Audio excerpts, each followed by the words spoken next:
All right, guys, how are we feeling? Day 3, Metacomplexity workshop. Guys tired? Yeah. Feeling good? You're feeling tired. Yeah, a lot of enthusiasm for feeling tired. Nice. That's great. Yeah, so far what we saw on day 1, we saw kind of like this high-level ideas of metacomplexity, what it's connected to. On day 2, we saw worst case to average case reduction for time-bounded Kolmogorov complexity. And on day 3, what we're going to be working towards is trying to show at least a baby version of one of the results that gets closest to showing that time-bounded Kolmogorov complexity is NP-hard. So from the last lecture, we saw this worst case to average case reduction. Because of that, if you could show that computing time-bounded Kolmogorov complexity, or maybe a gap version of it, is NP-hard, you would eliminate heuristica. So in this lecture, we're interested in, OK, how close can we get to that statement that approximating time-bounded Kolmogorov complexity is NP-hard? And in particular, the theorem we're going to be shooting for, we won't quite get all the way there, is a theorem that I've stated kind of informally here, which is if you change the problem of time-bounded Kolmogorov complexity from instead of talking about regular binary strings to talking about partial strings, then, whatever that means, we'll get to that in a second, then you can show it's NP-hard.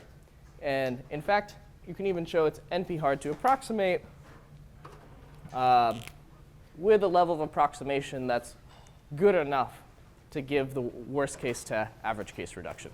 Yeah? Sorry, just to be sure. So we have a worst case to average case reduction for like a regular version of KT. Yep. So then showing its NP-hardness eliminates heuristica. Yep, exactly. So we have exactly. And now this result from Hirahara from 2 years ago, which was really an amazing result, was a very surprising result, shows that, OK, if you change the problem from being binary strings to partial strings, whatever that means, then we can get the NP-hardness even to the level of approximation that we need. And in today's lecture, we're going to prove like a baby version of this. That hopefully will illustrate at least a lot of the interesting ideas. And in the worksheet, if you are so brave as to tackle it, there is a question that will kind of try and get you closer to proving this thing. OK, so what do I mean by the partial string version of time-bounded Kolmogorov complexity?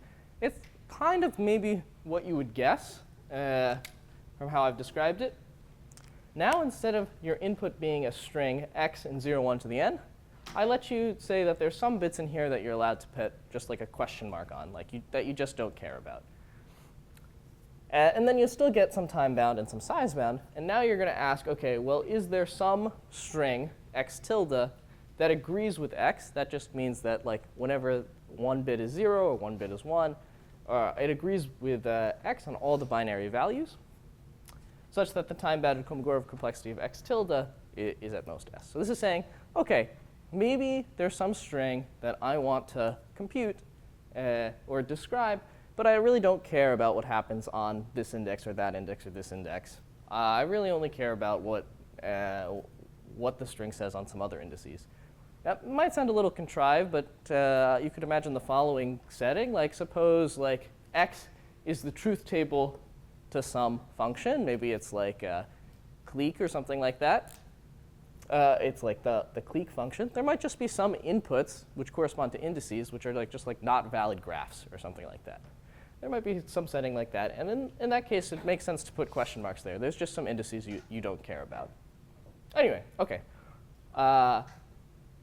Is the definition of this clear? We're actually not going to use this definition, but I just want you to know, OK, this is the relaxation that is actually proved to be NP-hard if you switch from total strings to partial strings. Yeah? So the thing that we reduced was gap. Yep, gap. Gap one. This one, in some sense, still kind of like this problem. Yeah. So this is like even, I guess I mentioned this earlier. It's like this is NP-hard even to approximate to the level. But if we were to like say do something crazy and we'd be wanting to show that the gap version. Yep. Yeah. You would need to show this additive log n hardness of approximation in the town bound. You need to show the gap version. In fact, Hirahara shows the analogous gap version is hard. I just don't want to state it. So, right. Any questions? Any other questions? OK. So in order to prove this result, Hirahara introduces a lot of interesting tools. So the first thing we're going to do is introduce some of these tools. One, because they'll be useful in the proof, and two, because hopefully they're interesting in and of themselves, and they'll be useful to you maybe in general TCS research. So the first one is this really interesting topic called secret sharing. And I believe secret sharing was introduced by Shamir in '78. And the idea for secret sharing is as follows. I'm just going to give you an informal idea before I state the definition. Suppose I have like some really top secret information that only I have, maybe my Bitcoin key if I'm a Bitcoin person or something like that. So I have some information, or it could be like, OK, I have my proof of the Riemann hypothesis that I'm not ready to reveal yet, but I have it. And what I want to do is I want to make it so that like I want to share my secret amongst my friends, maybe you guys, such that if I die or something happens to me, you guys can reconstruct that secret. But I don't want to tell you the secret. I don't want to go to each one of you and tell you, hey, here's my secret, here's my secret, here's my secret. I would like to make it so that, OK, only if like half of you get together. Maybe I can't trust any one of you. Sorry. But I could say, OK, probably like half of them are trustworthy, or 2/3 of them are trustworthy. So what I want to say is I want to give you, I have some secret bit B.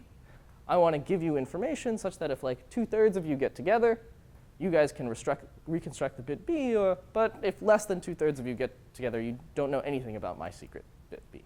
OK, so that was just informal. Now I'll give you a formal definition. So definition, secret sharing.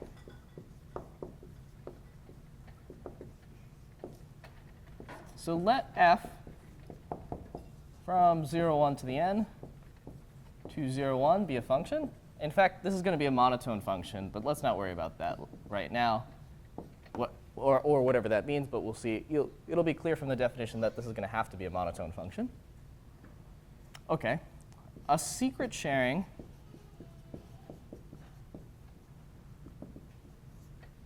functionality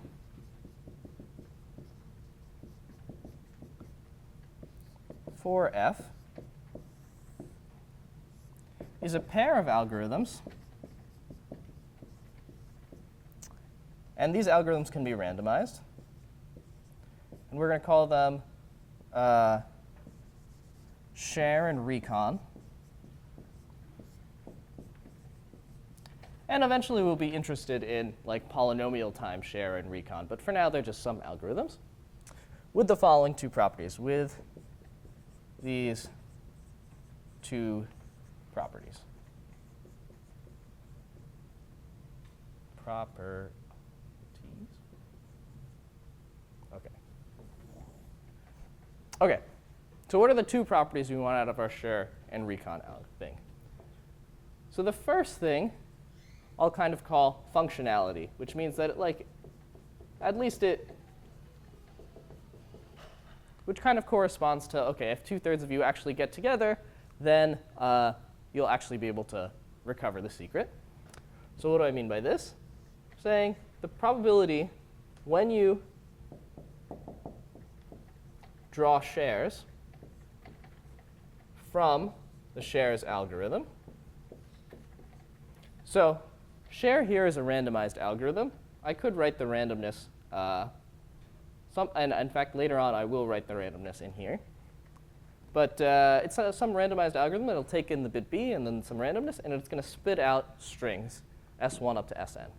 This is going to correspond to like n different parties, you guys, in my example. So it's going to spit out shares. And what I want is that recon of the collection of shares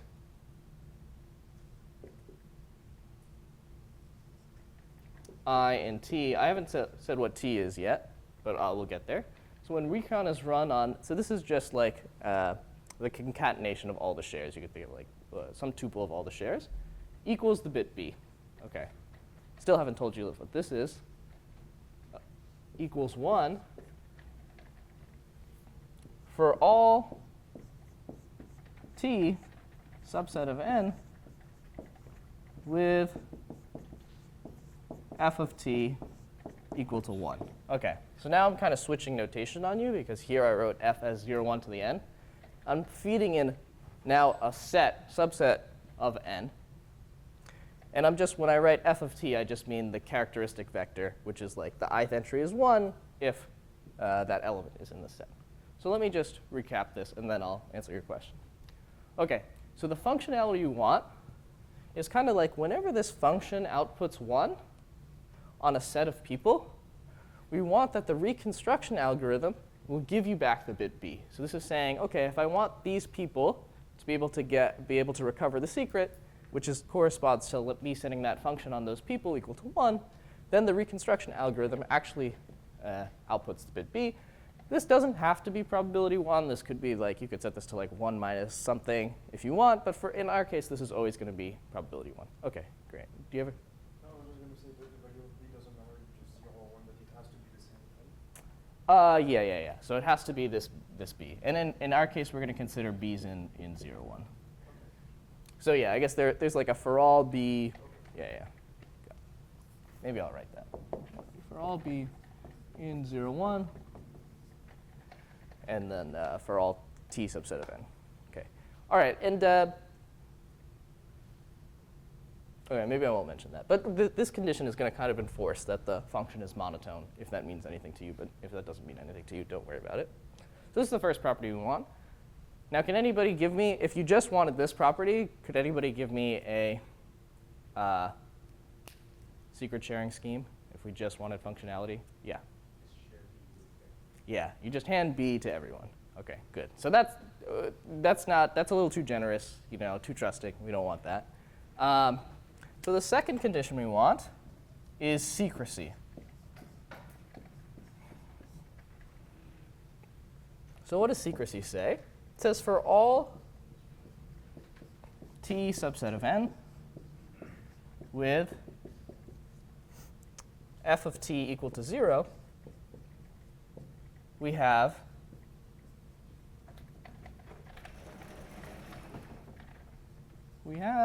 that the probability when you draw the shares from the share algorithm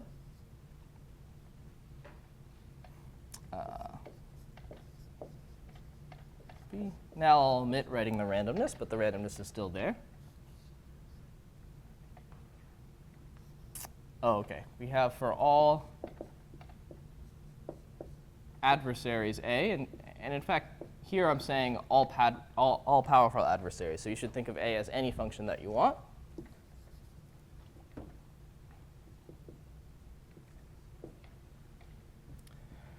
A on the SI, where I is in T. The probability that this equals B is actually equal to 1/2. Now you might wonder why I'm setting this equal to 1/2 here. But we'll come back to that. Let me recap this notion, and then I'll ask to see if you guys have any questions. So the secrecy property we want is that whenever this function on t equals 0, which corresponds to me saying those subset of people should not be able to recover the secret, I want that for any adversary A in particular. I'm not even talking about computationally bounded. I'm talking about statistical adversaries. This is just any function. If it takes as input the shares corresponding to those two players, its chance of guessing B is actually exactly 1/2. Yeah. Oh, OK, good. Yeah, there's also a for all B. We have that for all for all B.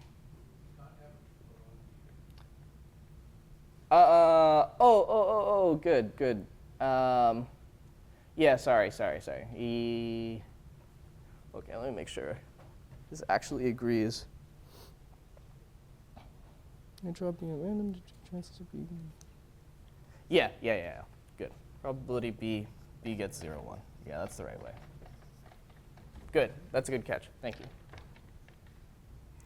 In essence, what this is saying is that if you look at any T players, there is there's always one string that the T players can see that corresponds to a 0 bit being shared.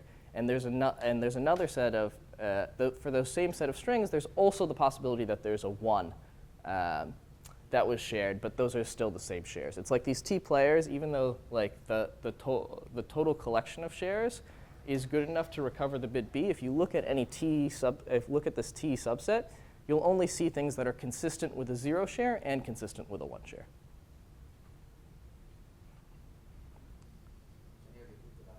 Yeah. What this is kind of saying is it's saying like, if you look at any T players for which the function outputs 0, what they're going to see is some string that could potentially be consistent with a 0 share and a 1 share. So their probability is guessing is going to be exactly 1/2. So that's kind of what this is encoding. Yeah. Secrecy does imply monotonicity. Yeah. Secrecy implies monotonicity. Other than that, you could just ignore whatever. Yeah, okay. I think secrecy is going to imply monotonicity. Yeah, I think so.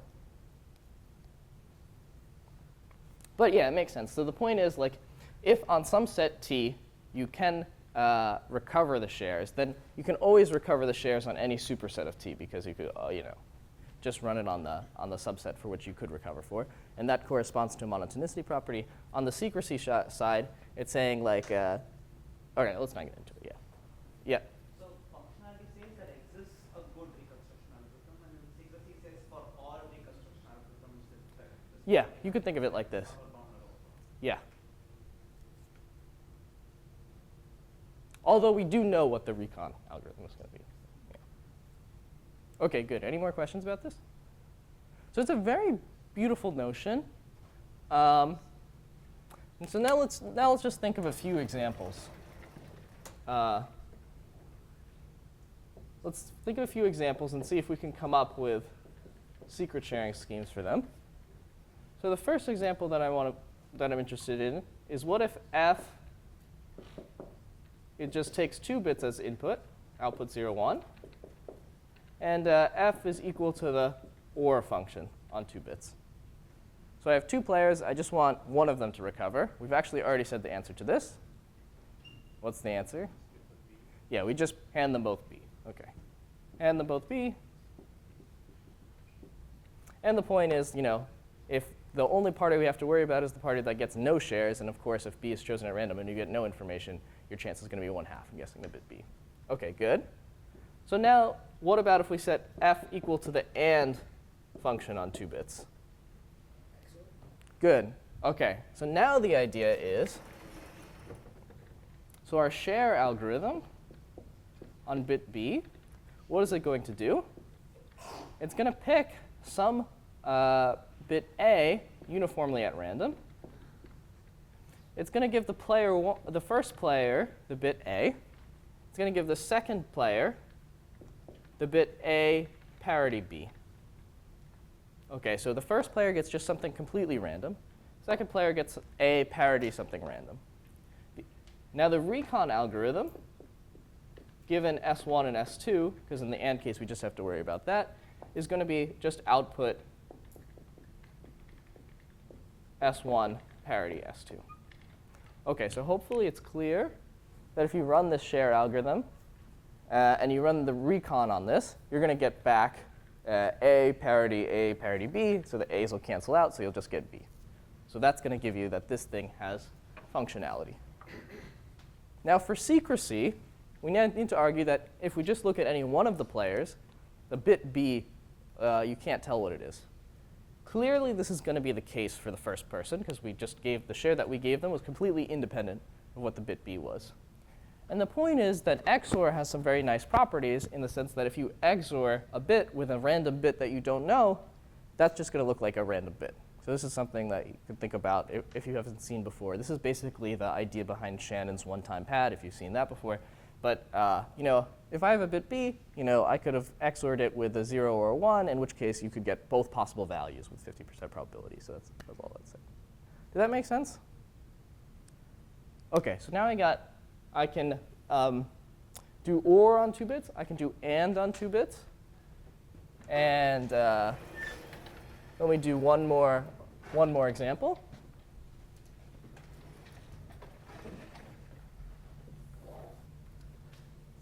So example 3. OK, what if we wanted to do the and on n bits? So we want people just to reconstruct if all of the players get together. Yeah? You just give them all a bunch of random bits, and then you give one person B and then XORed every other random bit? Yep, exactly. So the idea is a very natural strategy based on that.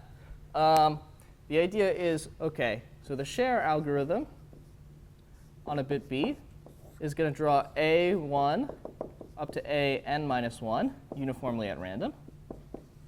Then it's going to output S1 is going to be equal to A1, dot, dot, dot, SN minus 1 is going to be equal to AN minus 1. And then the last share, we just make it so that their parities, or their XOR, is equal to the bit B. So we make this equal to A1 parity, dot, dot, dot, AN minus 1, parity B. Good. And now our recon algorithm is exactly as before. S1 up to Sn is going to be output the parity over all I and n of the Si. And hopefully it should be clear that this is basically the same. The analysis of this is basically the same as that. Is that clear to everyone? OK, good. So what have we done so far? We said if you want at least one person, or we want anybody to recover it, we just hand over the bit B. If we want everybody having to come together to recover it, we can do this XOR secret sharing thing. So now, let me ask you, what if you want f be the majority function? So let's say n is like an odd number, and then you want only to be able to recover the secret if a majority of players get together. Anybody have any ideas? Yeah. Oh, OK. If you've seen it before, don't tell me. Yeah. What if you give like half of them the answer, and then the other half you give them the X, you give them random?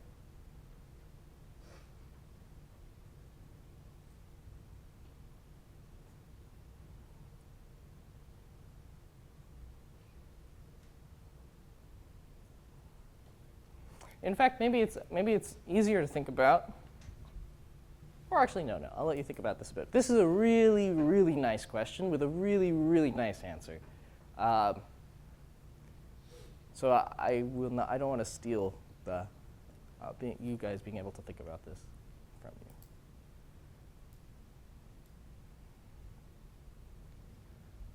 So it turns out, well, OK, we're going to see a way to do this.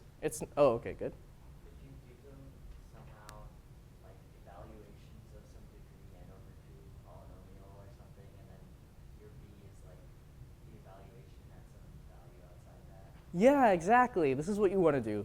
The idea is, OK, I'm not going to give you the proof of this, but the idea is beautiful. The idea is, OK, we want somehow, like if n/2 plus 1 parties come together, that they're going to be able to recover the secret B.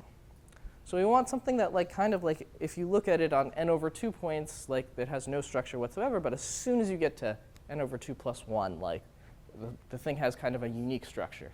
So what's something like this that we know about? So as a simpler case, let's consider. OK, so the idea is to use polynomials. Polynomials have this nice property that if they have degree d, if you look at, what is it, d points, then they could be arbitrary. But if you look at d plus 1 points, I might be off by 1, then there's a unique polynomial that satisfies all of those conditions. So the idea is when you can set your degree to be whatever you want, and then if you've only looked at d outputs of the polynomial, regardless of what they are, you get no information. But as soon as you look at d plus 1 evaluations of the polynomial, you'll get exactly what that polynomial is, and you can somehow encode the bit b into this polynomial. I won't tell you how to do this. If you want, you can look it up. It's a really beautiful thing. This is called Shamir secret sharing. Yeah, okay, let me see. I'll write it down. Shamir secret sharing. And you also have to, you'll want to work over, okay. I won't say too much about this, but you should definitely look this up. We're going to see a different way of doing this, which is not nearly as beautiful, but it is more general. So that's why it'll be useful to us. Okay, so these are the examples I wanted to go through. Or actually, okay, let me give you one more example. Let's say f is equal to a monotone formula, whatever this means. I'm going to tell you what it means. Phi. Okay, so if f is computed by some monotone formula phi, what is a monotone formula? So a monotone formula is just a circuit that is composed of only and or gates, no negations. And so that would, with the extra property, which is what makes it a formula, not a circuit, that each gate has only one wire leading outside of it. So you can't have, for example, you can't reuse gates. You couldn't have like a wire that goes from here to here, because then this guy has two outputs leading out of it. So this is not allowed. But other than that, it's just that you have no negations, and it's called fan-out 1, because each gate has at most one wire leading out of it, and for whatever reason, that's called fan-out. Yeah? Good. You can use the inputs as much as you want. So you can reread an input as many times. It's just that, yeah, so like you could imagine the inputs down here. You can have lots of wires coming out of them. It's just like the gates can only have one wire coming out of them. Yeah? So the idea of this is that each person is kind of interlocked with certain sets of people that they're allowed to unlock it with, solve it with? Yeah, I mean, one way to, I would think of this more as just some computational model. Like, you know, this is some way of computing a function. What it has to do with secret sharing a priori, who knows? But now I'm saying, yeah. But now I'm saying now we want to understand it. But you could think of it as, yeah, somehow these guys are interlocked with each other. Okay. Does anybody have any ideas as to how to do this? Okay, so what do you do when you have to have a problem like this? You try and make it easier. Okay. So let's say the size of a formula is the number of gates in the formula. Okay? Actually, I'm going to change this later on, but let's say it's the number of gates in the formula. So you could ask, what if the size of the formula is 1? Okay, what does it mean for the size of the formula to be 1? There's one gate in the formula. That gate's either an AND gate or an OR gate. Maybe it's going to read, I don't know, x100 and x336. And OK, it'll output that. So this is a formula of size 1. Now how would you do secret sharing on this? You just use the AND protocol from before, which is the XOR thing. So here we could do XOR. OK, great. And the other cases, if this is an OR gate, we could also do that. OK, great. Now we've solved the simplest case. What's the next thing to do? Naturally, you solve the next simplest case. So we solved it if there was one gate in the circuit. What if there are 2 gates in the circuit? So now the thing is going to look like, I don't know. I'm just making this up. So, or like these numbers don't mean anything. And it might look like this.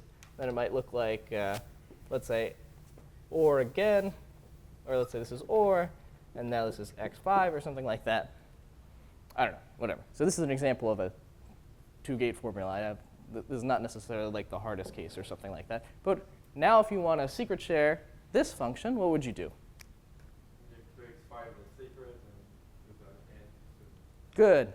So you give, OK, you give the x5 the bit b. And now you have to give these players the bit b if they both do it. So now what you do is you kind of like put bit b down here. You send bit B down here, and then now you do and secret sharing on this. So it's going to look like A and then A parity B. So what we kind of did was we took the secret sharing scheme for the OR gate, we combined it with the secret sharing gate for the AND gate, and then we kind of like just pushed it down the tree. Yeah? Can every monotone function be extracted? Yes. For example, you could just take like, you could break it into a DNF or a CNF, like the trivial DNF or CNF, yeah. If you don't know what the trivial DNF or CNF is, it's nothing crazy. It's just like you write the function as like, on this input it outputs this. On this input it outputs this. And you note that like what you do is you write it as like the OR of like all the inputs that output 1. You just write it down. Yeah. Since we're in the time unbounded situation, Yeah. So then you're like, so you're going to care about the efficiency of this guy. That's going to, like the size of this formula is going to kind of determine how big your shares are. So yeah. Okay. So for this formula, we knew how to do it. What if I switch this to an AND gate? What would you do? Well, now this is just an AND on 3 bits. We know how to do that. But, OK, can you come up with a different explanation? Yeah. I mean, you kind of inductively do the thing. So you could, like, you pass on maybe A and B XOR B. Yep. C and C. So now you're saying, OK, let's look at the top gate. Let's run the AND protocol on this. So now we have A here and then A, O plus B over here. OK.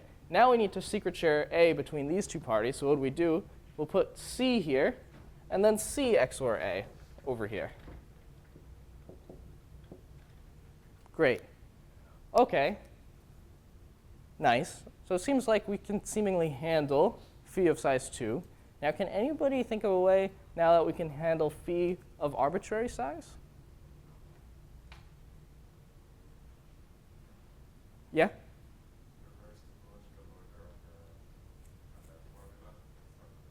Yep. Yep. So in general, what you're going to do is you're going to look at the top gate of the formula. This is some tree. So let's say this is an AND gate. If it's an AND gate and we want to secret share a bit B, I'm going to run the secret share protocol on that bit B. So then it's going to be A and O plus B. That's an AND gate. And then I'm going to look down at the next gate. I'm going to see, OK, is this an OR gate or an AND gate? Let's say it's an OR gate. In that case, I can just put A on both sides by just doing the OR secret sharing. And then let's say this guy is an AND gate. So then I can put C over here, and then C O plus A over here. And then we trace all the way down the tree. Eventually, we're going to lead down to an input wire. Let's say this is x5. And then we have to give the 5th player this value here. And their x5 could be here as well. So he would get this bit and this bit. And the idea is that like the inductive security of the secret sharing schemes, because we're using like the secret sharing scheme here, and then we're using it here and here, and so on, is going to give us security. Is what I'm saying making sense? Yeah. The players also need to know where they are. Good.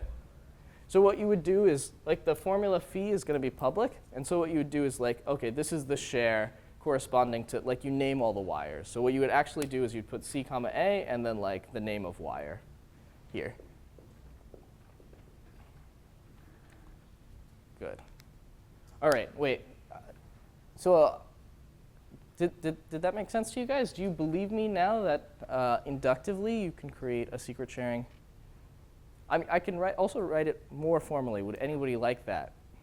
No. Nope. They're vigorous no's. OK, but if it doesn't make sense, like it's nothing too crazy, just come see me after class. OK, so let me just write down the theorem that we have just proved.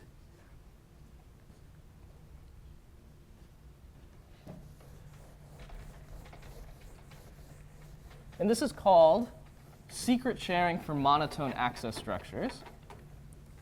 And in particular, as we noted earlier, any monotone function can be written as a monotone formula of phi by just doing like the DNF or CNF thing. Yeah? So this works if you have fan out 1 for each gate. So Yes. formulas, but It's an open question. It's an open question. Yeah. It's an open question, and okay, I'm not an expert on this topic, but I believe the opinion of experts is if you want statistical security, which is how I've defined things, which is that this is probability half for all adversaries A, then, and okay, I should be careful about saying this, but if you want, then maybe it's impossible. What I guess the expert opinion is. On the other hand, if you switch this to computational security, we do have secret sharing for circuits, for monotone circuits, but this requires on like super heavy hammers like indistinguishability obfuscation, which didn't exist for many years and only just existed, but is actually super interesting and super important, but I won't go into it. Was there a question? Okay. All right, so let's just write down the theorem we just proved, which will be important in Hirahara's NP hardness result theorem, which is secret sharing for monotone formulas. There are polytime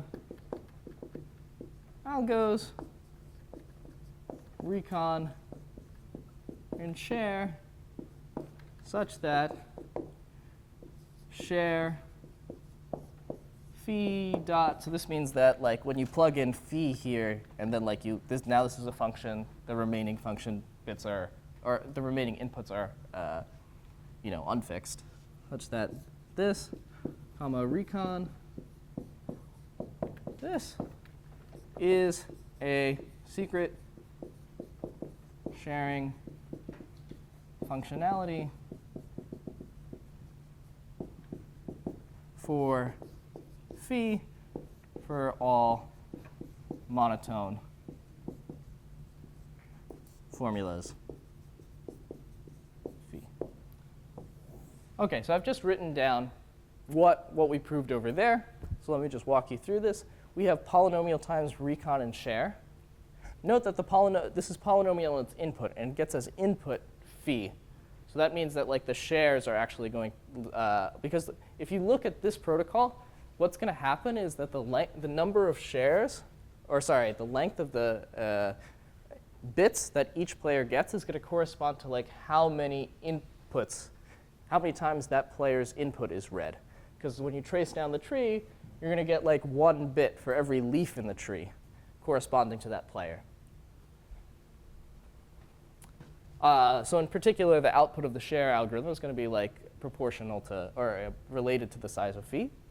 So we have some polynomial time algorithm where if you plug in phi and then like you'll put a bit b here, it's like a randomized algorithm, and also like there's a recon algorithm which takes as input the shares, such that this is a secret sharing functionality for phi, for all monotone formulas phi. Moreover, well, the length of the shares is actually going to be equal to the size of phi, or okay, I'll say O of the size of phi. And this is just because you can relate like the number of leaves in the tree to the number of gates in the tree. I think it's like plus or minus 1. I always forget which one. Okay, does everybody agree with this theorem? Any questions about this? Great, okay. So this is the first tool we're going to need. There are two main, oh yeah. Isn't that not really true, because the number of shares is equal to like the number of parties, and some party might represent multiple leaves in the tree? So each party is going to get a bit for every leaf in the tree. In fact, actually, they'll get like a bit and a wire index, but let's not worry about the wire index. So it's like each party is going to get a bit for every leaf they have in the tree. Each leaf is unique to a player because like the leaf is just reading an input bit. So there's only one input bit corresponding to a leaf. And the number of leaves in the tree is equal to like the number of gates, I think plus 1 or something like that. Which might not be obvious, but is believable or something like that, which is why I wrote. I was just confused because the formulas still have the fan out for input bits. Yeah. So I thought never mind. Yeah. So it's that like the thing is that each gate well, read 2 inputs, always read 2 inputs. So like the number of leaves is going to be related to the number of gates. So is this Otilda phi? I mean, I can use it in Yeah, okay. Yeah, okay, we could say this is O tilde phi. Oh, but I haven't introduced what O tilde is. Fine, I'll write poly phi. But that's overkill.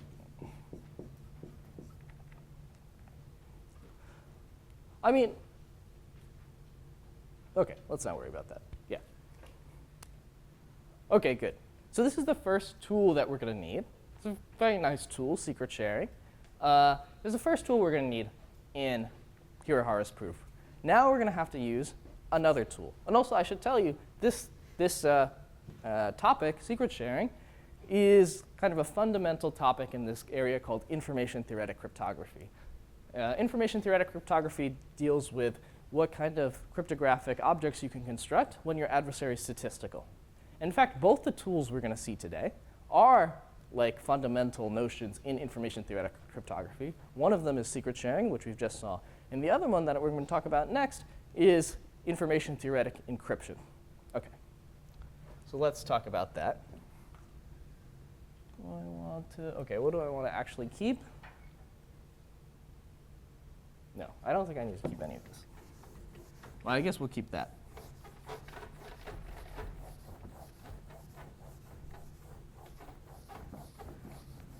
Also, let's see where we are. Okay, great. So what's going to happen is we're going to design an information theoretic encryption scheme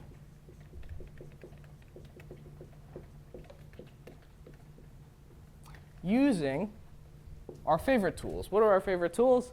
They're Goldreich-Levin and the direct product generator, which is basically Goldreich-Levin. So here is the scheme we're going to consider. Okay, so I should give an informal. What is? I guess you guys all probably know, but what are you trying to do in an encryption scheme?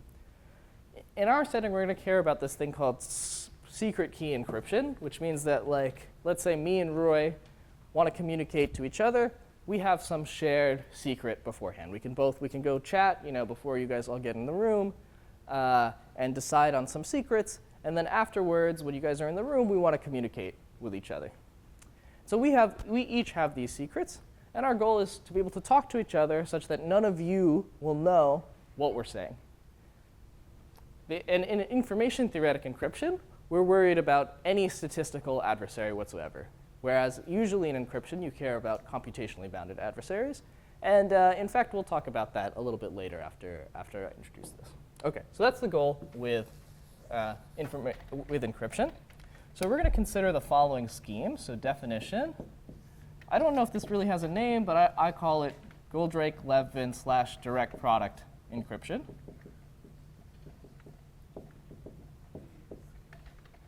Okay, so we're going to have three things that we care about. The first is going to be the secret key. So the secret key in this scheme, this is going to be like the shared secret, let's say, between me and Roy. I'm going to denote it by SK. We're going to draw that. It's just going to be a uniformly random string and 0, 1 to the lambda. What is lambda? It's just some parameter. It kind of controls how much security me and Roy are willing to, are aiming for. Because like, if we want to be really, really secure, maybe we get a really, really long secret key, but then we have to carry around that really, really long secret key. So there's some trade-off between how much we're willing to memorize versus how much security we want. So in general, this is called a security parameter. So our secret key is just going to be a uniformly random thing. And then now our encryption algorithm, which I'm going to denote enc, is going to do the following. It's going to take as input some message m in 0, 1 to the k. Good. Do I want to call this? Oh, yeah, I do want to call this k. OK. Note that there's an sk here and a k here. This sk is not s times k. It's secret key. The problem is we're going to want an s later. We're going to want a k later. We're going to want blah, blah, blah, whatever. So let's say we want to encrypt a message m with a specific secret key. What do we do? Well, what we're going to do is we're going to draw a uniformly random Okay, so this is going to be, what you're going to do is you're going to draw a uniformly random string in 0, 1 to the n to the k. And this should remind you a little bit about the direct product thing where we interpret this as like z1, z1. OK, and now here's what we're going to output. I'm going to write it using some notation that I'll explain in a second. So we're going to output the XOR of m. Note that this is a k-bit string with the inner product of the secret k with z. And then I'm also going to concatenate it with z. So OK, note here that this is actually going to be notation for the secret key inner product with z1, dot, dot, dot, secret key inner product with zk. This is just as before from the direct product generator. Here I just don't want to write the z1 up to zk. This is a string of length n to the k. So when we take the inner product of secret key and z, I mean actually take the inner product of secret key with the first part of z, the second part of z, the third part of z, and concatenate. So m here is a k-bit string. The inner product of sk with z is also going to be a k-bit string. Yeah? But z is drawn to 0, 1. Should it be 0, 1 to the lambda to the k? Oh my gosh. Good. My bad. This should be 0, 1 to the lambda. OK, great. OK. So z is going to be drawn from 0, 1 to the lambda to the k. We're going to XOR m with the inner product of sk and z. And then I'm going to add on z to the end. So this is almost the direct product generator. The direct product generator would be z concatenated with this thing. What we've changed is now we've XORed the first part of the output of the direct product generator with the message m. So you could also write this as like the direct product generator k run on the secret key in z, XORed with m padded with 0 to the lambda k. This is the concatenation of m and lambda k. So I've just, this equality is nothing crazy. It's just rewriting it using our old notation. OK, good. So this is going to be our encryption scheme. Are there any questions about the encryption scheme? Great. OK, so now what's our decryption scheme going to be? Can anybody guess what our decryption scheme is going to be? Yeah.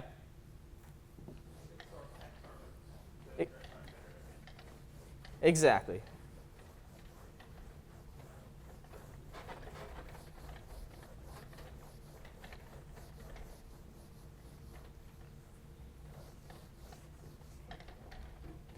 So the decryption scheme, given a ciphertext C, and a ciphertext is going to correspond to, I'll call this value v in 0, 1 to the k, comma z. So v is going to hopefully correspond to this guy, although the decryption algorithm doesn't really know if it corresponds to anything or not. And a secret key, what is it going to do? It's going to output v parity the secret key, inner product of the secret key and z.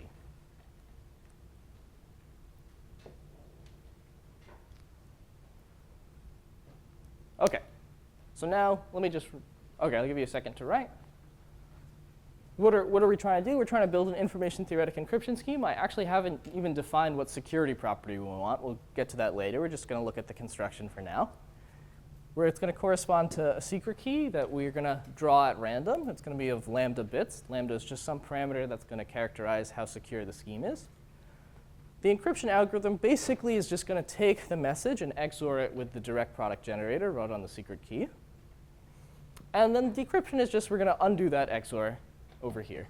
So hopefully it should be clear that like decrypt composed with encrypt, you know, when you suitably define the inputs, is the identity map. Do you all agree that when you decrypt, you should be able to get back? OK, good.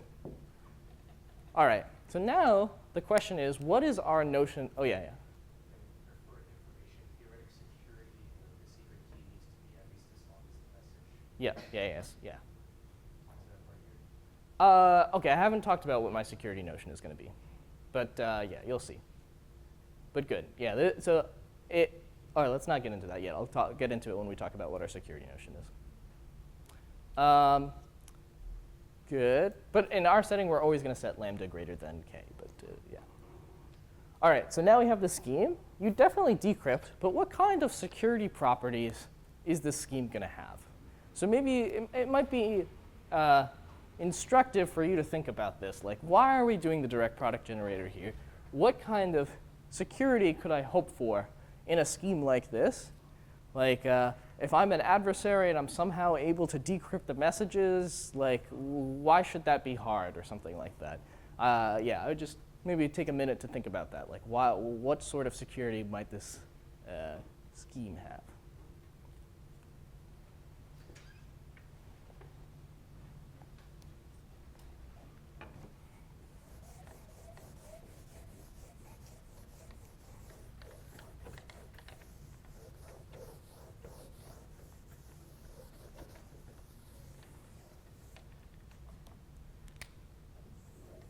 All right. Does anybody have any intuition about like what kind of security this scheme might have, or?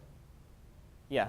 Well, I think for few enough messages and large enough windows, you get information theoretic security, but then maybe for more messages, you get computational security. Based on yesterday, it looks like this direct product thing is kind of hard computation. It's hard computation. Okay, so it will turn out that the scheme is information theoretically secure in some sense. It will actually not be computationally secure once your number of messages gets greater than lambda. We'll see that. Actually, that'll be an exercise on the worksheet today. But basically, it's like, okay, I won't say it yet. But the idea for information security is as follows. Suppose we had an adversary that is able to decrypt the messages when, let's say, k is smaller than lambda. What I want to do is I want to use that adversary in order to come up with a distinguisher for the direct product generator. Okay, why is that good? Because then the direct product generator, its guarantee is that if you can distinguish it from random, then you can actually reconstruct the secret key. And in fact, you'll be able to like come up with the Kolmogorov complexity of the secret key is going to be bounded roughly by k. But I chose a secret key that is a random string of length lambda. So it should not have a description of size k. So that we're going to use that in order to say, okay, there should not, if you choose a good secret key, which is just will encode as a string with high Kolmogorov complexity, there actually should not be an adversary that sees a k-bit message when k is sufficiently shorter than lambda and is able to tell what it is. Okay, if that made sense, great. If not, we're going to formalize it here. So here's the theorem. I'll call it extractable security. Because in cryptography, this kind of corresponds to some sort of extraction guarantee. It basically says either someone knows your entire secret key or the scheme is secure. So any adversary who's able to glean something from your messages, you can extract out of that adversary a secret key. Okay. So let A be a program.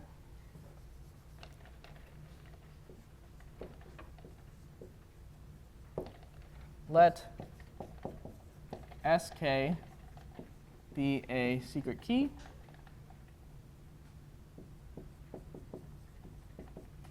In 0, 1 to the lambda. If, okay, I'm going to need more space here. What we want to say is that the adversary is able to distinguish encryptions of a bit from random if for some, okay, actually let me write it like this. If there's some distribution on messages, I'll talk more about what this distribution is now. For now, just ignore it.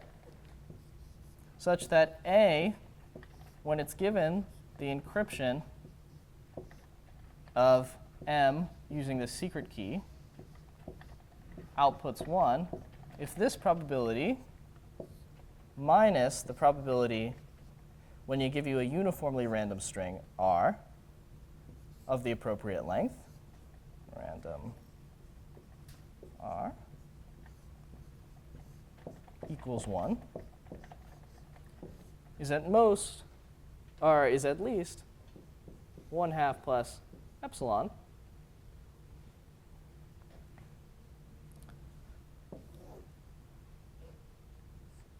Then the Kolmogorov complexity of the secret key given A is at most k plus order log lambda k over epsilon. OK, this is the theorem statement we want. It's probably not going to be totally clear that this corresponds to some notion of, oh yeah. When you write here random R, it's supposed to be like uniformly picked. Yeah. Nice set. Yeah, uniformly picked of the same length as this. I guess it's going to be k times lambda k. Or is k plus lambda k. So what I'm trying to say is, if when you look at the encryption, you can somehow distinguish it from random bits on any distribution. Oh yeah, I should say, if for any distribution on messages, distribution D on messages in 0, 1 to the k, you can do this. Then I'm saying, OK, using the code of A, you can actually describe the secret key in perhaps a time unbounded amount of time with at most k plus log, order log lambda k over epsilon. So this is the theorem statement. So intuitively, what it's saying is either these encryptions look totally random to you, in which case, of course, like you're not going to be able to glean anything because, you know, a random message has nothing, or a random string has nothing to do with the message M. So how are you going to be able to learn any information about a message M? Or if it doesn't look random to you, then you kind of know the secret key in some sense. And the way that know is being formalized here is that the Kolmogorov complexity of the secret key is, given your program, is at most k. Yeah? That's very good. Can you say, like, just from like security perspective, why? Why? In what sense is this more powerful or different from just like a one-time pad? Great. How is this different from a one-time pad? In particular, we're going to want this notion of extractable security. Or you could think of it like this. Maybe a better perspective is we want an information theoretics encryption scheme that is, in some sense, all or nothing. Either you know the secret key, in which case, of course, we can't be secure against you. But if you don't know the secret key, then our encryptions will always look random. Whereas in a one-time pad, there's like, you could memorize just one bit in the one-time pad, and then you get like some sort of like halfway, you get to know some of the encryptions while only paying a little bit of memory for it. So there's another, which is more common, information theoretic encryption scheme, which is a one-time pad, but it actually will not have the properties we want. We want something that's like all or nothing, and that is encoded by this. Either you know the secret key, or it looks random. The one-time pad won't have this property because you could memorize like short parts of the one-time pad, and then you're able to get like a partly knowing without having to know everything. It's not all or nothing. Oh, so this is going to be kind of reusable a few times. Yeah, we are going to use this with multiple encryptions hanging around. It'll be more clear and yeah, but yeah. Is there another question? Yeah. So there's no condition of distribution whatsoever if there's distribution of messages that Yep. satisfies this? Yep. And it'll be clear in the proof that where this pops up. Yeah. So A here should be uniform or maybe not? OK, I guess as I've written it here, it can be non-uniform. We're going to care about well, I mean, A here is just some Python code. It's just some fixed object. It's not even an asymptotic thing yet. So yeah, it's not totally clear what uniform and non-uniform means when you're not talking about an asymptotic thing. Yeah. Okay, great. Any more questions? I should say it's like, yeah, there is also a statement of information theoretic security in general for an encryption scheme, which I have not stated, but that this does imply. So if you're wondering, okay, like why does this mean this scheme is actually secure? Does this have all the security properties I want? That's a great question.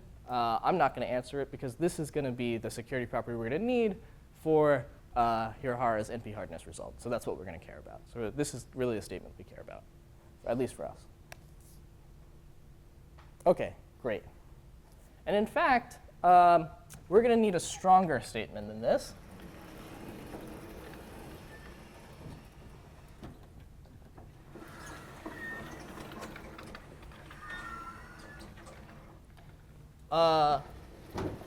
Okay, so right now, we're saying if the adversary can distinguish the encryption from random, then we can come up with a description for the secret key.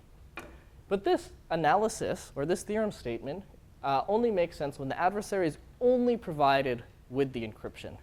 You could wonder, what happens if the adversary is provided with the encryption and maybe some other information? You know what I mean? Other information that maybe has to do with the secret key, maybe doesn't have to do with the secret key, maybe blah, blah, blah, blah, blah. Then what kind of security guarantee do we need? This is called like auxiliary input security because okay, maybe the adversary doesn't just get the encryption. Maybe it knows some other stuff about maybe partial information about the secret key, stuff like that. It turns out in our proof, we're going to need that auxiliary input security. So we'll need a slightly stronger statement of this. But before we do that, we'll do the proof of this guy, which actually is going to be like 2 lines.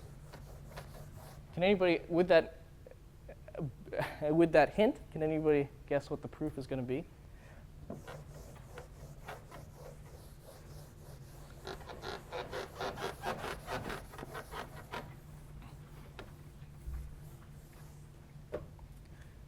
All right. Proof? I guess this is going to be a sketch, but yes. Yeah. So what you want to do, okay, I'll write it down in a second, is first of all, this distribution thing seems like a really, really, really powerful thing. Because we're saying, okay, for any distribution on messages, if you distinguish, we get something. But in fact, this is not a very powerful, although it seems like a very powerful statement, it's not saying too much. Because if this is true, for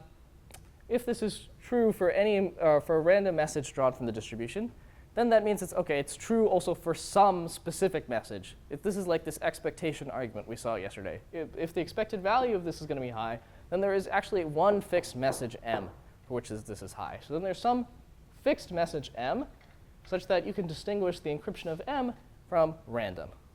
But what is an encryption of m? An encryption of m is basically the output of the direct product generator XORed with m. So if you know what m is, I mean, now we've fixed m, so the adversary, we can imagine the adversary knowing m, then what's happening really is you're distinguishing the direct product generator from random. Because if you know m, then the only thing that's potentially random about this is the direct product generator. So now we have a distinguisher, which is a, which is distinguishing the direct product generator from random. The direct product generator is on it has this k bits of stretch, so exactly direct product reconstruction gives us k plus order log, gives us this bound. So that's what's going to happen. I mean, it's basically the 2 steps. The first step is that, okay, now first I can fix the message m. Then after I fix the message m, the output of this is basically just the direct product generator. Now I have a distinguisher for the direct product generator. And by direct product generator reconstruction, I can come up with a short description for the secret key. Yeah?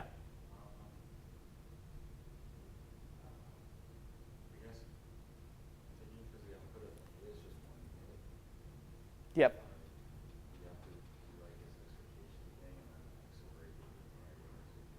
Uh-huh. Why can I only care about the direct product, given that I see. So what you're going to do is what we're going to do is we're going to take A, and we're going to modify it into an A prime. And the A prime is going to know M, the M that we fixed. We're going to hard code M into the A prime. And then what it's going to do is it's going to take the XOR of the, like it's going to remove the M XOR, and then we just have the direct product. Did that answer your question? Yeah. Any other questions? I mean, I'm going to write this down now, so hopefully things will become more clear. OK, so by an expectation argument,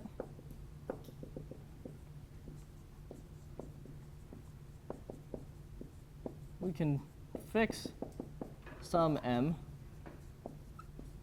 in 0, 1 to the k such that the expected value, when you draw, the expected value over the encryption randomness, that A on the encryption of M, also there's this randomness R, that the encryption of MSK minus the algorithm run on randomness R, that this expectation is at least 1/2 plus epsilon. Also, I've done the same trick from before where we could possibly negate A in order to remove the expected value. Does everybody agree with this? OK. 2, we can create an A prime that basically will just take this, this thing here and XOR, take its input, XOR it with M prime, that now will have the property that the expectation over the encryption over enc and R, or sorry, let me direct product. Oh, sorry. Good. Now this is going to be, yep, good. It's going to be greater than epsilon. Now we have an A prime such that A prime of direct, this is going to be expectation over the direct product generator of dpk sk z. So actually, I guess I'll write this as expectation over z. Now A prime is going to distinguish this from random. Because the idea is now we take A, we just make it XOR its message with M. On this part, this turns it from the output of the encryption to the output of the direct product generator. Here it changes random back to random. And so now we have this statement. Yeah? Yeah, so it should also be an epsilon up there. Oh, what did I write? 1/2 plus epsilon. Good. Yeah. But yeah, this should also be an epsilon. My bad.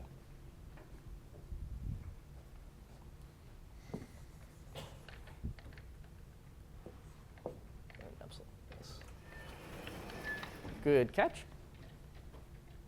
And then I guess that's a greater than sign, so this is greater than, and this is also greater than.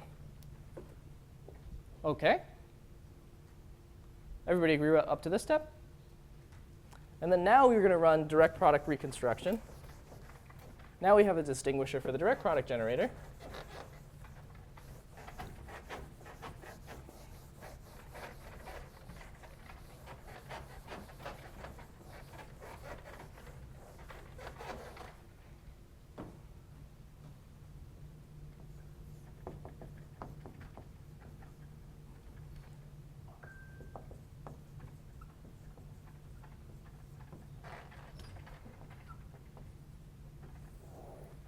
And that implies that the time-bounded, or in fact, the Kolmogorov complexity of the secret key given A prime is going to be at most k plus order log k over epsilon. Maybe there's a lambda here too, I forget. OK, does everybody agree with this? OK, now this is a little bit different from what we said before, because before we said we want this to be A, not A prime.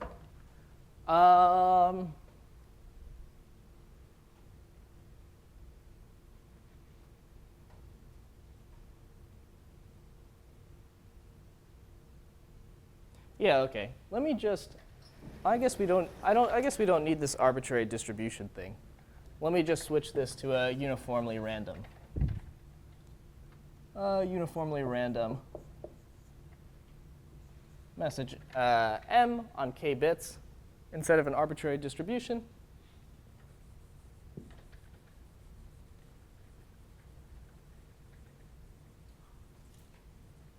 Yeah, good. And then now we're going to say let A be a t-time program.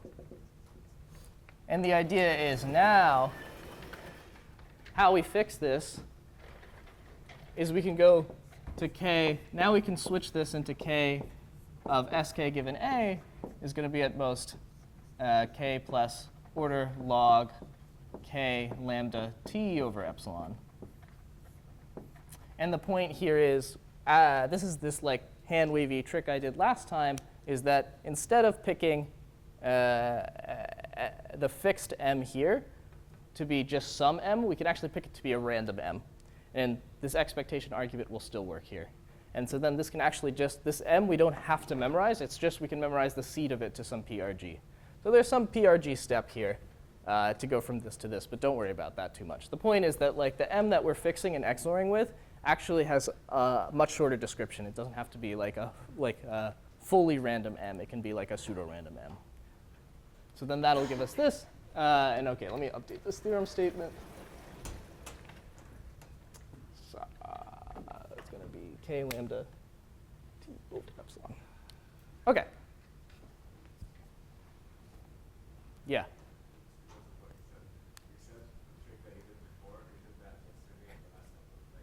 Yeah. It's the trick. It was the trick where it was like, OK, in the proof of the direct product reconstruction, we did this hybrid argument, and there was like the z1 up to the zi minus 1. And we were like, OK, we're going to have to memorize this. But the point was that z1 to zi minus 1 were actually strings that were pretty much drawn uniformly at random. So instead of actually having to memorize like the full strings, we can just instead memorize pseudo-random pseudo-random zi. And then we just have to pay something that's like a log t over here. If that doesn't make sense, then like, I mean, at a high level, the idea is just going to be that like, instead of, for random things, for uniformly random things, we don't have to memorize the whole thing. We can just memorize a seed to something. OK, yeah? So is there a derandomization assumption now? Actually, this doesn't need a derandomization assumption because we're talking about like time unbounded Kolmogorov complexity. So you could actually just do like find the first PRG or something like that if you know that PRGs exist.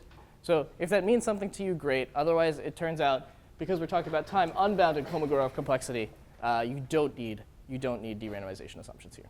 Yeah. All right, great. Let's see where we are. I think we're probably around the halfway point. Yes. OK, so let's take a break, and then we'll resume in 5 minutes, 11:20. So I hope you had a nice break. So it turns out in Hirahara's proof, we're going to actually need this like stronger. Oh, OK, actually, before I say that, I should make this comment. Ryan came up to me afterwards and was like, hey, we can actually go back to this arbitrary distribution here. As I stated before, if we instead of picking our m as the seed of a PRG, what we could do is just, when we do this step, when we switch from A to A prime, we just like memorize this specific m. We could just pay to memorize that specific m.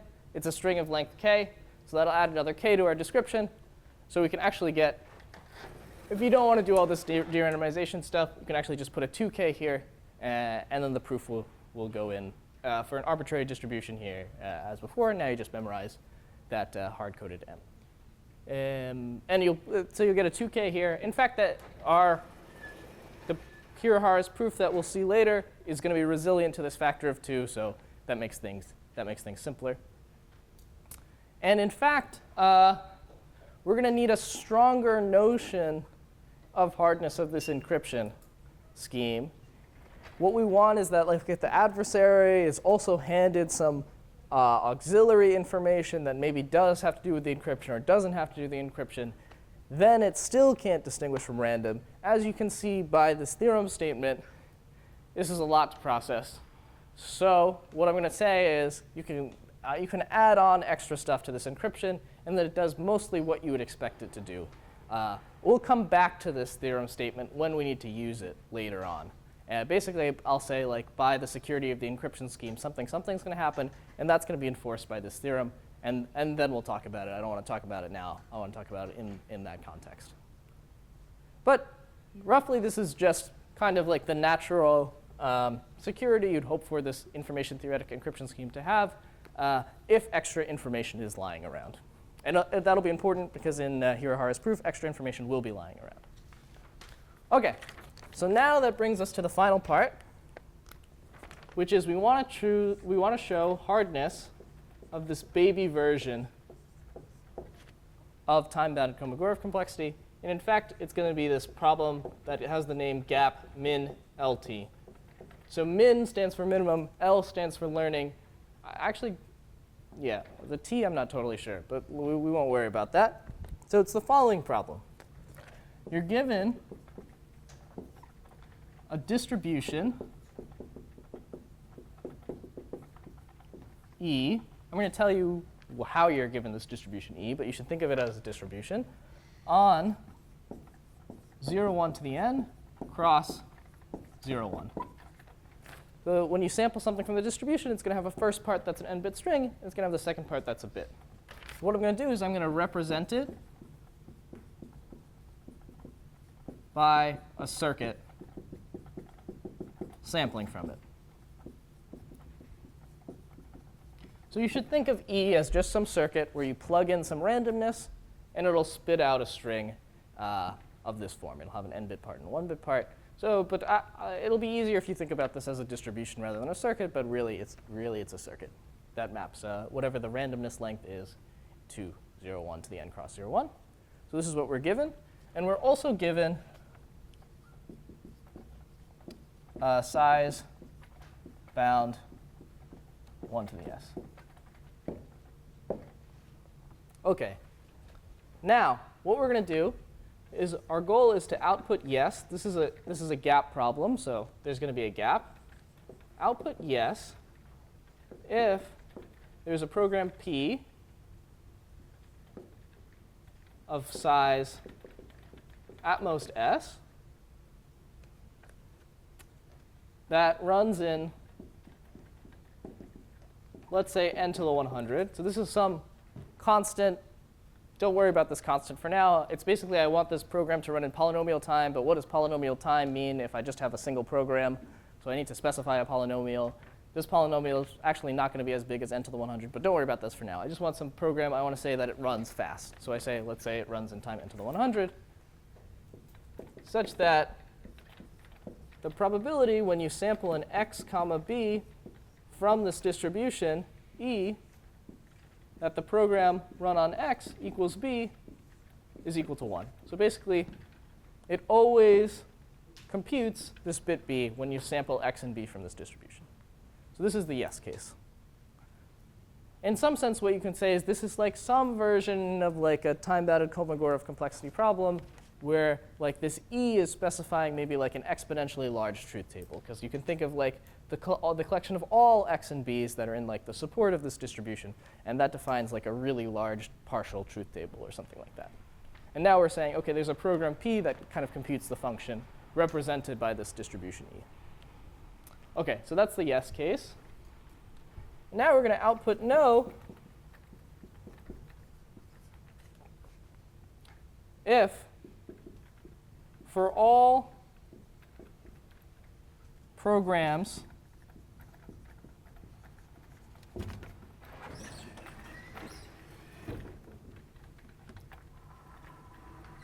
P of size 2s running in unbounded time, we don't care about its running time,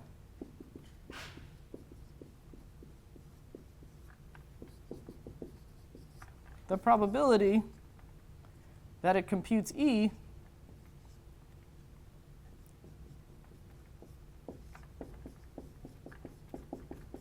is at most 2/3.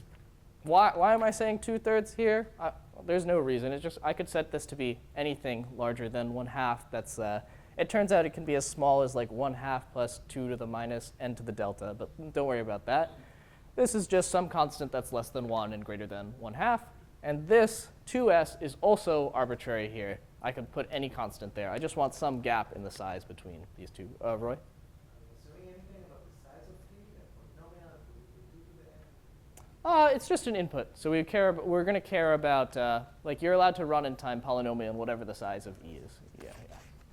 Yep. Why do we care that we're sampling from the distribution in that first one versus we always have to be equal? Yeah, you could also write down the function that e computes if there is a function that's consistent with it. Yeah. Okay.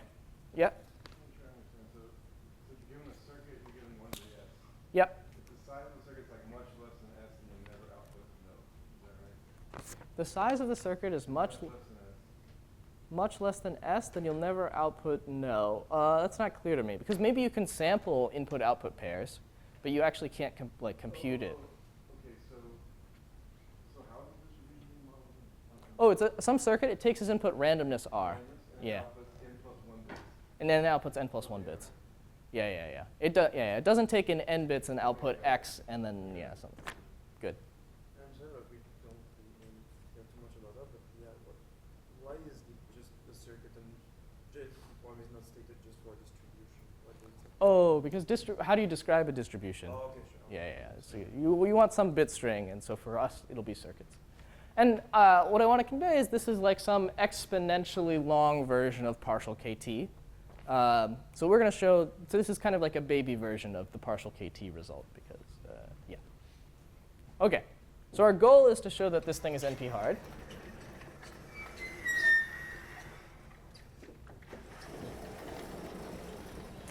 And to do that, we're going to need another problem, which we're going to reduce from.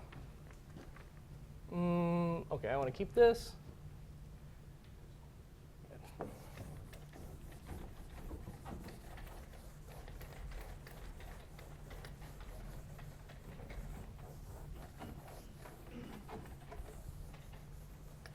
This problem is called minimum monotone satisfying assignment. So this is a theorem by, I believe, OK, let's Aleknovich, Moran, or Bus, Moran, Potassi, 01. It says, for any constant c, oh, to be clear, if it wasn't clear before, we want to show that problem's NP-hard. Turns out we're going to need some like really powerful tools to have a nice problem to start with to reduce nice NP-hardness, a nice NP-hard problem to reduce to min LT. So I'm just going to write down some NP-hard problem now, and then we're going to present a reduction from this NP-hard problem to min LT. OK, for any constant c, the following is NP-hard.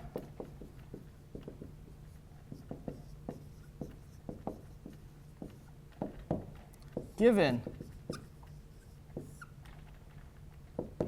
a monotone formula. Hey, monotone formulas, we like those. Formula phi and threshold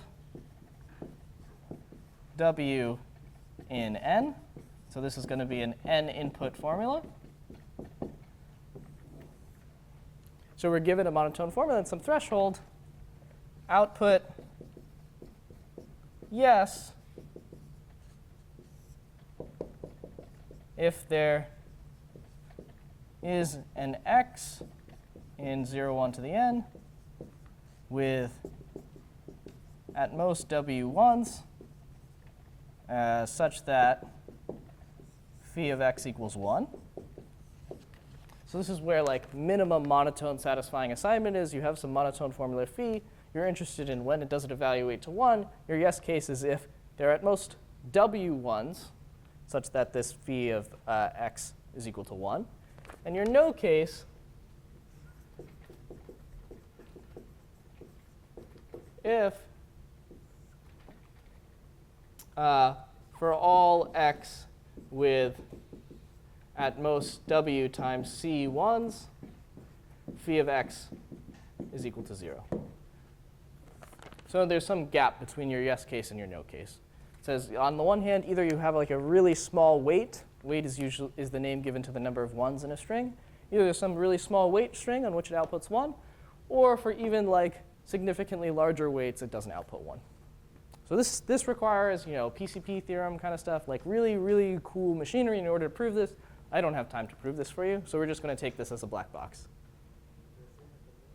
Oh yeah, this is called minimum monotone satisfying assignment. Minimum monotone. I guess this is like the gap version, but assignment. And this is abbreviated MMSA.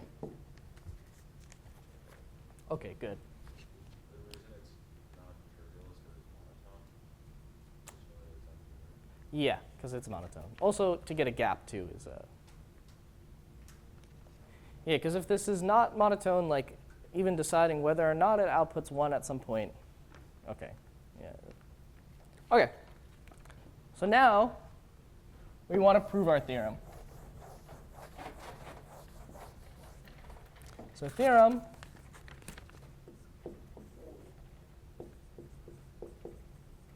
Hirahara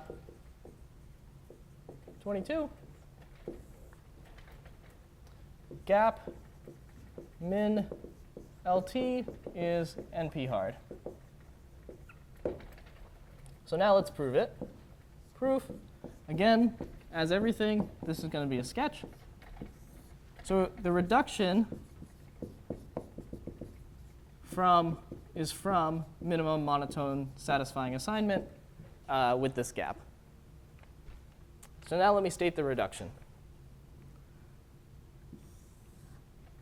So you're given some formula phi and some threshold w. What you're going to do is let the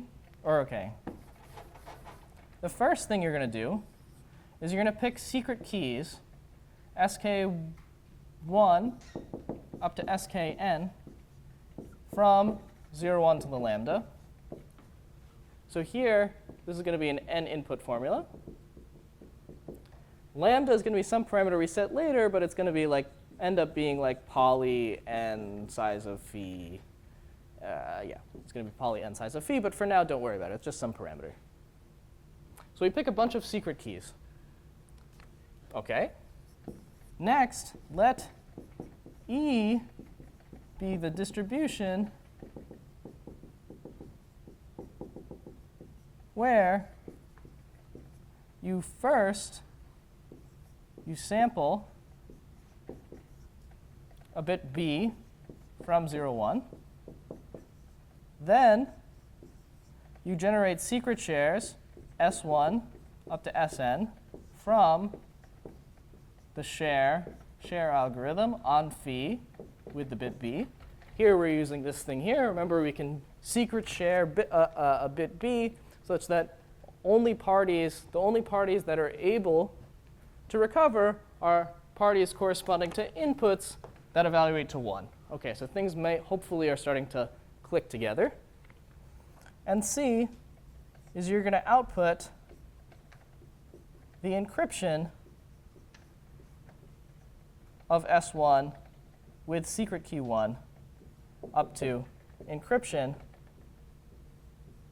of the nth share with the nth secret key, where this is Goldrake-Levin / direct product encryption.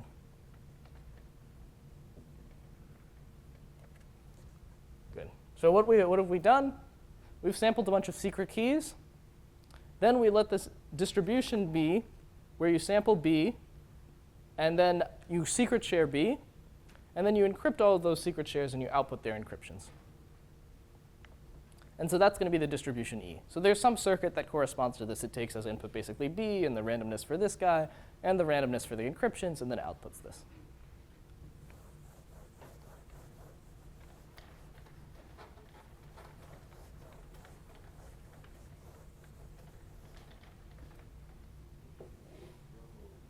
Yep. Your distribution is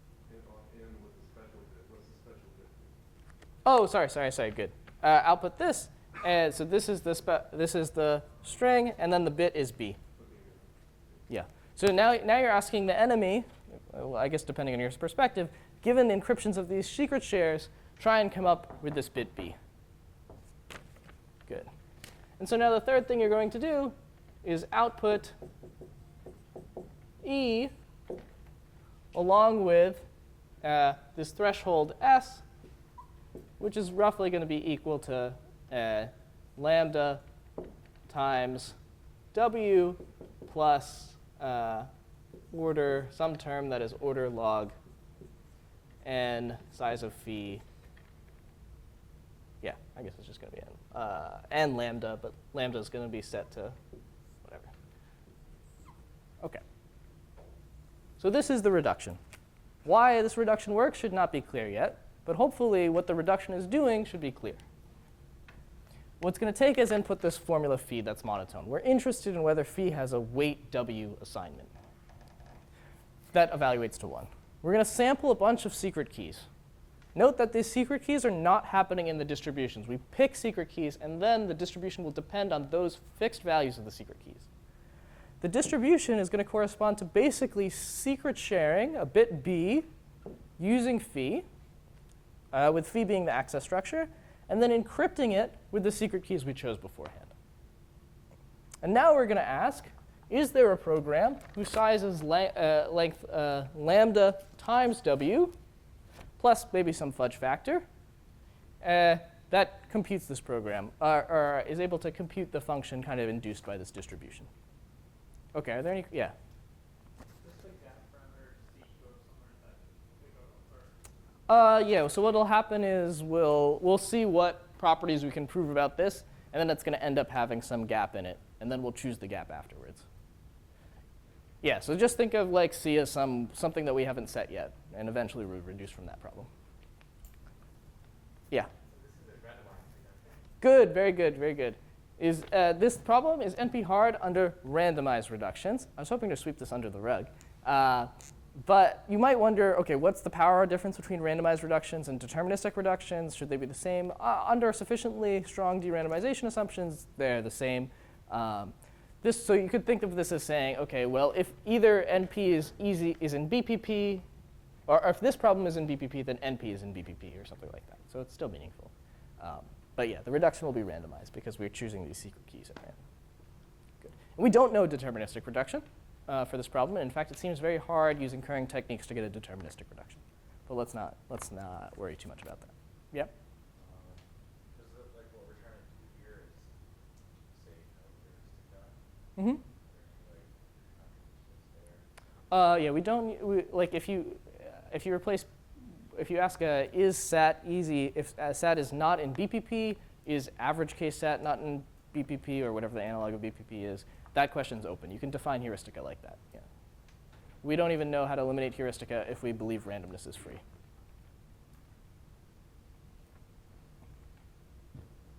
OK, great. Yeah. Is it here that the distribution could be represented by poly-size? Yeah, this is the poly-size circuit. It has as advice SK1 up to SKN. It takes as input, the bit B, the randomness you need to generate the secret share, and the randomness also used in the encryption. So the circuit is actually that one right there. OK, great. So now we need to prove that this reduction is correct. And so I'm going to reduce it to 2 claims. So claim 1, if phi W is a yes instance of minimum monotone satisfying assignment, then ES is yes instance of min LT. This is the first claim. This is like, I guess, the completeness claim. We want to say, OK, well, if this is a yes instance, then this guy will be a yes instance. And the proof is actually pretty easy. The proof is just that you memorize secret keys, memorize the W many secret keys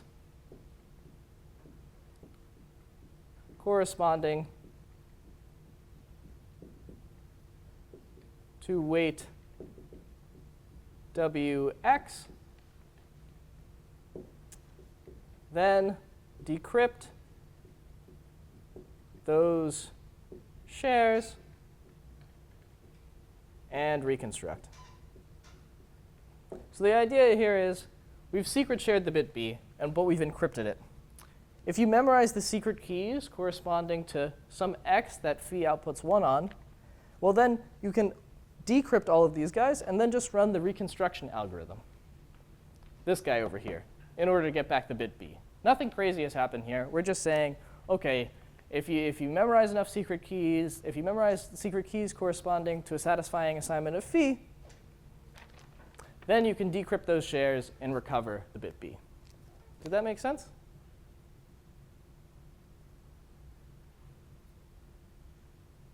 All right, it looks like I'm getting some confused looks here. Or maybe, I don't know if they're confused or bored, so you should, yeah. So the encryption is not that relevant For the yes case. All that matters about the encryption in the yes, to yes implies yes, is that it can be decrypted. Encryption will be important for the no case. Good. Can you walk through it one more time? Yeah, so here's the idea. Suppose phi of x equals 1. And x has W1s in it. What I'm going to do is I'm going to memorize SKI for all I with xi equal 1. So that's going to be W many secret keys.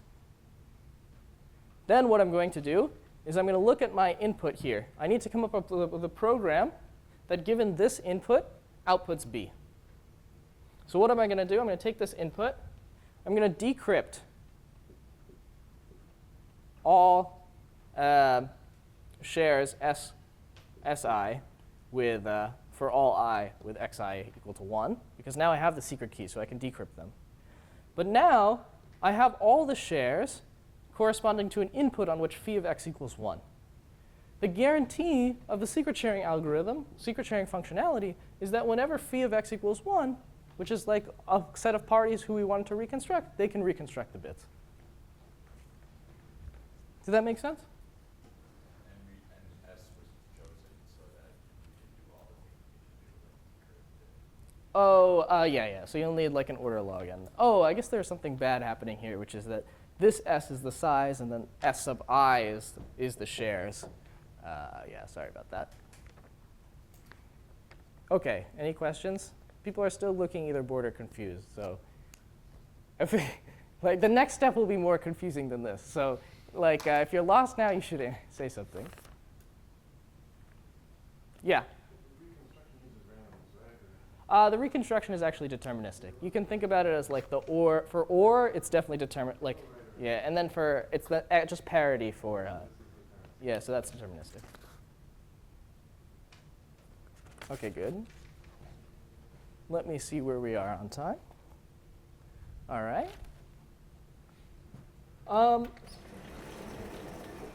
OK.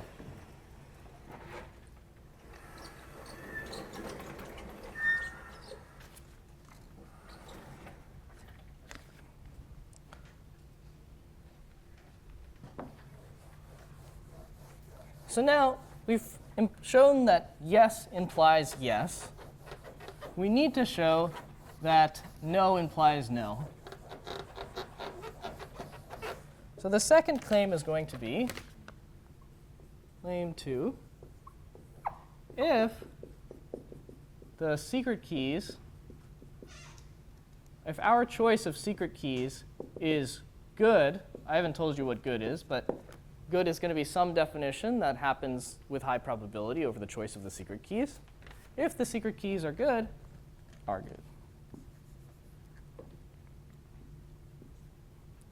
For any program P satisfying the probability when you draw an input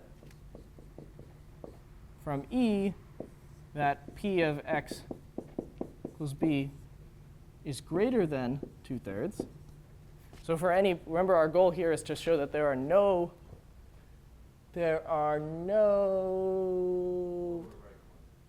what, sorry? Oh, okay, yeah, good. Our goal here is to show that there are no programs that get, that output the bit with probability greater than or equal to 2/3. So I guess I should make this greater than or equal to for any program P that outputs the bit with probability greater than 2/3, we have that the size of P is related by a constant factor to opt. I'll tell you what opt is in a second, times lambda.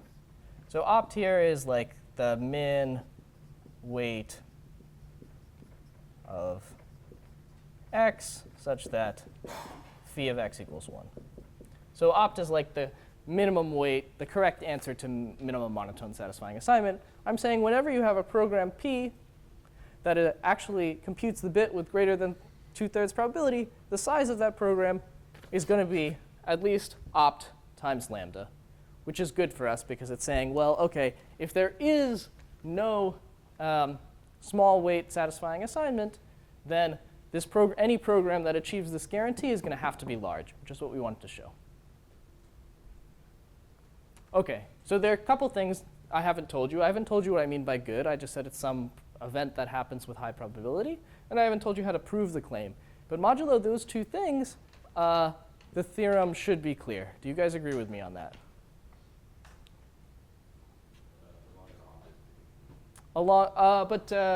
We just need to output no when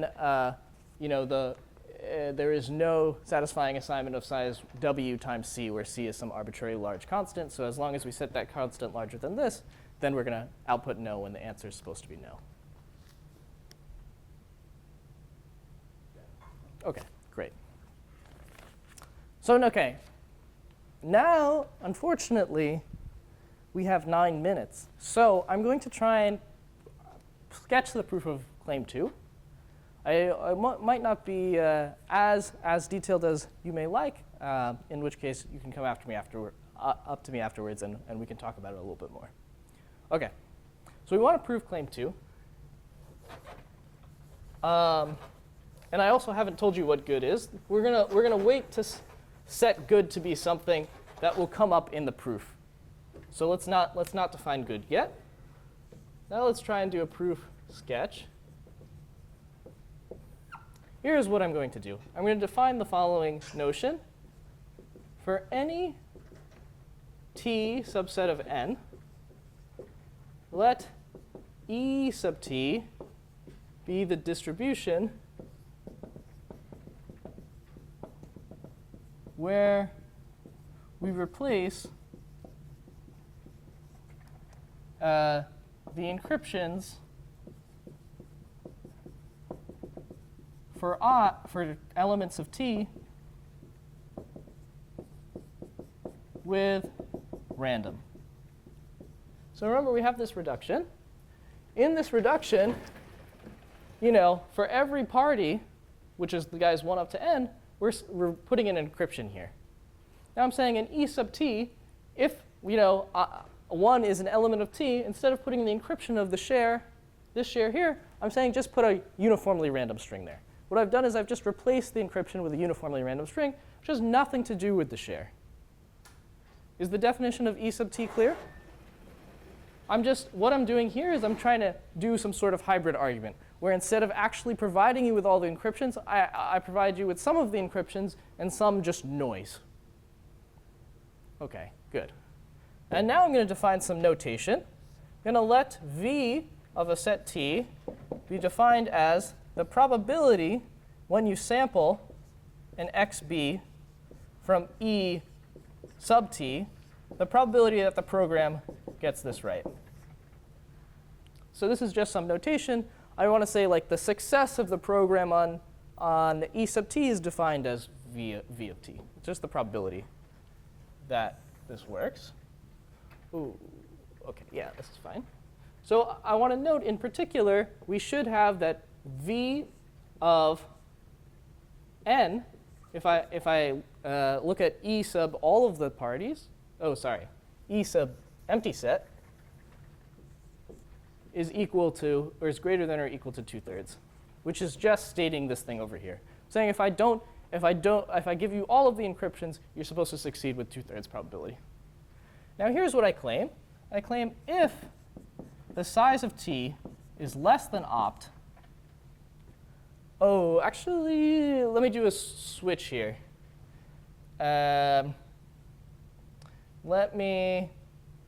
For all elements, let me switch this from being t to n minus t.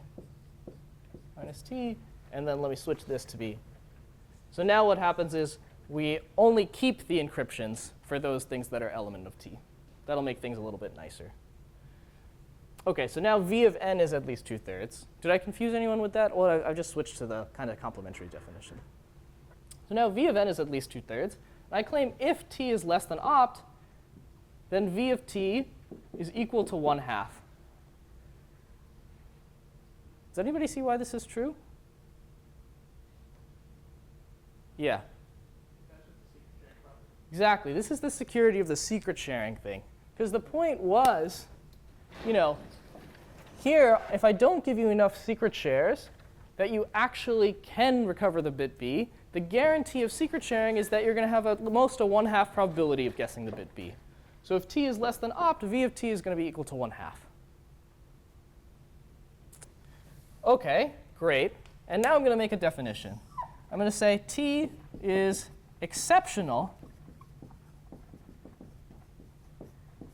if v of t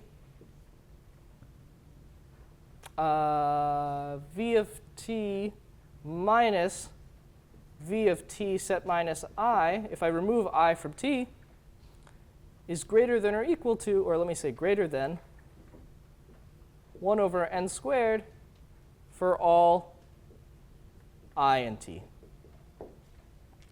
OK, what am I saying? I'm saying a set is exceptional if whenever we drop any single element, any of the elements of t from t, its value decreases significantly. We know that when you start with all the elements, you get value 2/3. We know that once you get less than op, it drops to 1/2. So what you could do is you could start with all of the elements. If there's an element that you can drop and not change your value by too much, drop it. And then you keep doing this until you get to a point where there's no way to drop an element such that the value doesn't decrease by much. And I've set this up because this is like 1 over n squared, and this starts at n and can go down to at most 1. So there must actually be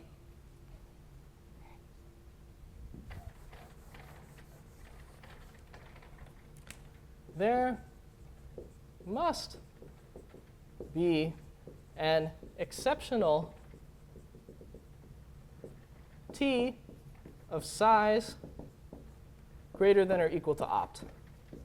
Because the point is, there would be no way to go from all of the elements down to a set of size. There's no way to get from 2/3 down to 1/2 by only dropping by 1 over n squared each time. So there must be at some point at which there's no way to drop an element from your set such that you don't decrease it by a small amount.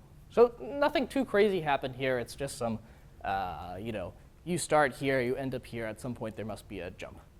So hopefully you believe me that there must be an exceptional set. It must be of size greater than equal to opt, because that's like once you get less than opt, then you're always at 1/2.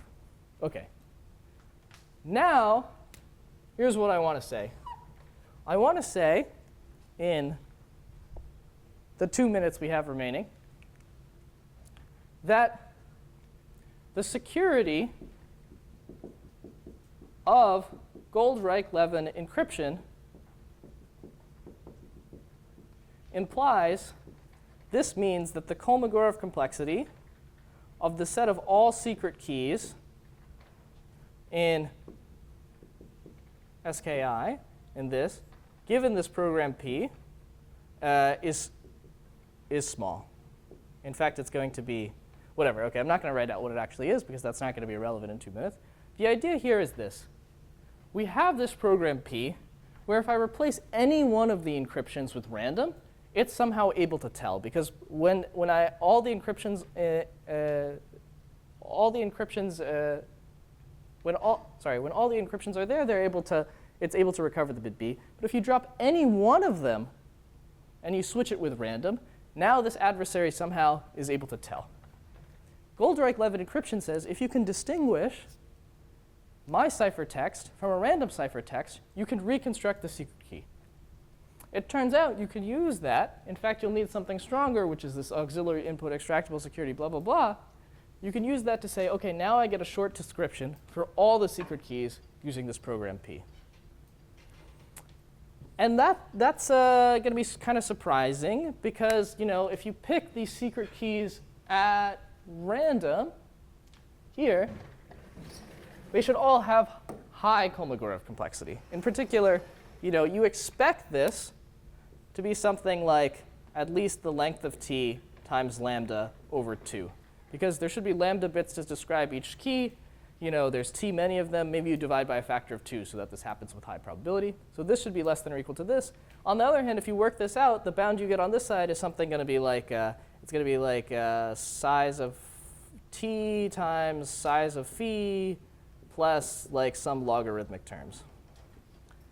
And so if you set t times the size of phi, OK, there's going to be a k here also. OK, but don't worry about it. And the point is now, if you set lambda sufficiently large, you'll get a contradiction. You shouldn't be able to get a small description for all of these keys. Oh, OK, and there's also a plus length of p here. Because, oh, sorry, no, that's not plus the length of p. So if you want to get a description of just of all the secret keys, you could specify the program p. That costs length of p bits. Then you could specify this, and that needs to be at least this guy. And you can use that to show claim 2. So the goodness property is that the secret keys, whenever they're concatenated, have high Kolmogorov complexity. And then in that case, you'll get that this program length needs to be related to the number of things. So maybe not all of that is completely clear, but at a high level, the idea is we've set things up so that if you're able to distinguish the encryption from random, then you somehow get a short description of the secret key. And the secret keys don't have short descriptions, so you expect this to be proportional to the number of secret keys you need to, or number of shares you need to look at. Yeah? The last step is that the Kolmogorov complexity of something given P is less than or equal to the something plus the size of P. Yeah. Exactly. All right, so thank you so much for being part of this Metacomplexity class. I hope you guys learned something. If there's anything you have a question about, feel free to come and ask me. And yeah, good luck. Best of luck.